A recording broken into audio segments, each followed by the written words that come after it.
Crikey! What a crock. G'day class, my name's Ben Carmen, and when I found out I was doing a presentation on international disaster management, I was stoked. At first I thought, maybe I'll choose England, but then I realized, you know what, that's way too easy. I already speak that language. So I decided Australia. And since most of you are probably American, I'm going to try to do this in my best American accent. Okay, now we can begin. I chose Australia for my disaster management project, and there's a couple things that I need to discuss in order to get a big picture idea of how disaster management is run in the country of Australia. First, it's shaped by several different things. Number one, their form of government. They have a constitutional monarchy. That meaning they have a legislation, a judicial branch, an executive branch, but their head of state happens to be the Queen of England. It's very similar to the United States form of government, a constitutional republic. This is important because it delineates different levels of government. It also helps lead to their approach to disaster management. They have a two-pronged approach, both comprehensive and integrated. The comprehensive side would be an all-hazards approach. They use the terms prevention, preparedness, response, and recovery. Prevention can also be interchanged with mitigation. If you've had at least one day of class in an emergency management setting, you've probably heard those terms before. The other side, the integrated, that means everybody working together, starting from individual volunteers to non-government organizations, the state. By the way, the state is the primary developer for disaster plans in Australia.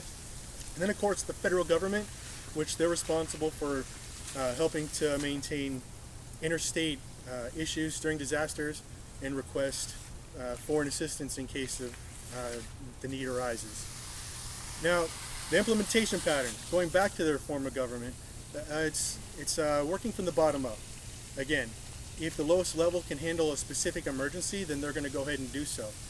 If not, then it'll work its way up from the individual to the city, and then of course to the state, and then, if need be, to the federal government. Now, there's several different types of disasters that Australia is prone to. The first one is a severe wind event called a cyclone. Whoa! Okay, so cyclone, major winds, yes. The second major one would be a brush fire. It's very similar to what we have here in America, forest fires. And the last one, from torrential rains, you're going to have severe flooding. Okay, wow, severe flooding, that's right. At least that'll help me out with the other ones, the drought and the heat wave. All right, much better. Now, let's talk about the participants in emergency management in Australia. I think I touched on it briefly. There's a great sense of volunteerism that goes on in that particular country. Individuals, they strive at taking care of their communities. So that's where it starts. And then of course you're going to move on up to the local cities. They have jurisdiction within their particular areas. And then you have non-government organizations such as the Red Cross. The Red Cross does great work there, similar to what they do here in the United States. They also do great international work and humanitarian work if needed. Then you have, of course, states, and then moving up from states, you would have the federal government.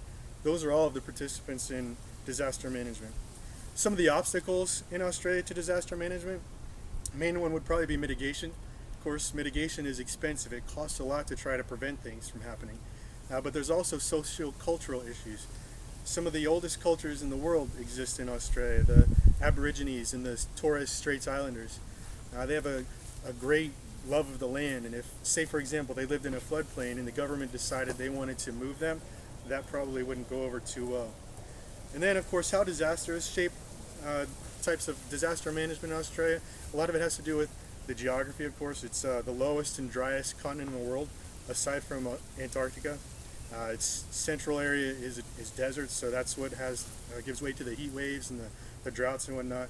And it's an island, so there's a lot of cyclones. Now these don't all happen throughout the entire country. They happen in different states, different regions. That's why the states are responsible for developing their disaster plans. That way they can tailor it to the specific needs for that particular area and figure out the best way to deal with issues as they arise. So with that said, that covers my presentation on disaster management in Australia. I hope you learned something. And let me go back to fighting my croc.